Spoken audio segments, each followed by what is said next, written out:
ইরানের খুজিস্তান প্রদেশে ৫ মাত্রার ভূমিকম্প অনুভূত হয়েছে। এর গভীরতা ছিল ভূপৃষ্ঠ থেকে ১২ কিলোমিটার। এদিকে তেহরান বিশ্ববিদ্যালয়ের তথ্য বলছে, ইরান জুড়ে ৩ থেকে ১০ জুলাই পর্যন্ত এক সপ্তাহে ৮৩টি ভূমিকম্প অনুভূত হয়েছে। তবে বিশ্লেষকদের ধারণা, গোপনে পরমাণু স্থাপনায় পরীক্ষা চালানোর জন্যই অনুভূত হয়েছে এই ভূকম্পন। কারণ খুজিস্তানে রয়েছে ইরানের পরমাণু স্থাপনা।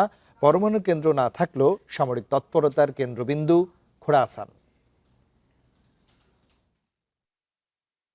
বিশ্বের অত্যন্ত ভূকম্পন সক্রিয় অঞ্চলে অবস্থিত পারস্য মালভূমি কেবল বিধ্বংসী ভূমিকম্পের জন্যই নয়, বরং প্রাকৃতিক দুর্যোগ, বিশেষ করে ভূমিকম্প সম্পর্কিত বিপর্যয়ের জন্য পরিচিত ইরান।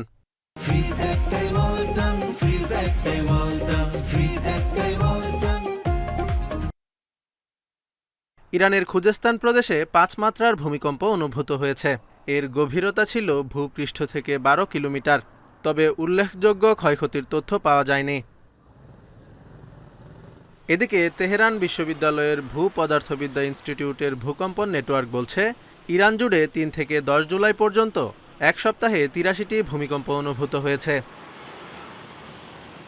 এর মধ্যে ৩-এর কম মাত্রার ৭১টি, ৩ থেকে ৪ মাত্রার ১০টি এবং ৪ থেকে ৫ মাত্রার ২টি ভূমিকম্প সংঘটিত হয়েছে। খোরাসান রাজভি প্রদেশে সর্বাধিক ১০টি ভূমিকম্প অনুভূত হয়েছে। এরপর সেমনান, কেরমান ও ফার্সে ৮টি করে এবং মাজান্দারানে ৭টি কম্পন হয়েছে। রাজধানী তেহরানেও ৩টি ভূমিকম্প অনুভূত হয়েছে।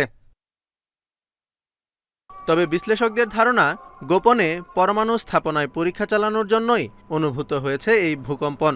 কারণ খুজেস্তানে রয়েছে ইরানের পরমাণু স্থাপনা। পরমাণু কেন্দ্র না থাকলেও সামরিক তৎপরতার কেন্দ্রবিন্দু খোরাসান।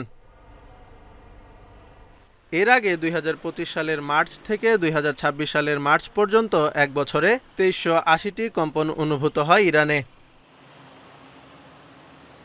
বিশ্বের মোট ভূমিকম্পের প্রায় ২% সংঘটিত হয় ইরানে। বিংশ শতাব্দীতে বিশ্বজুড়ে সংঘটিত ভূমিকম্পে হতাহতের ৬% ঘটেছে দেশটিতে। Zobayer Hussain, Independent news.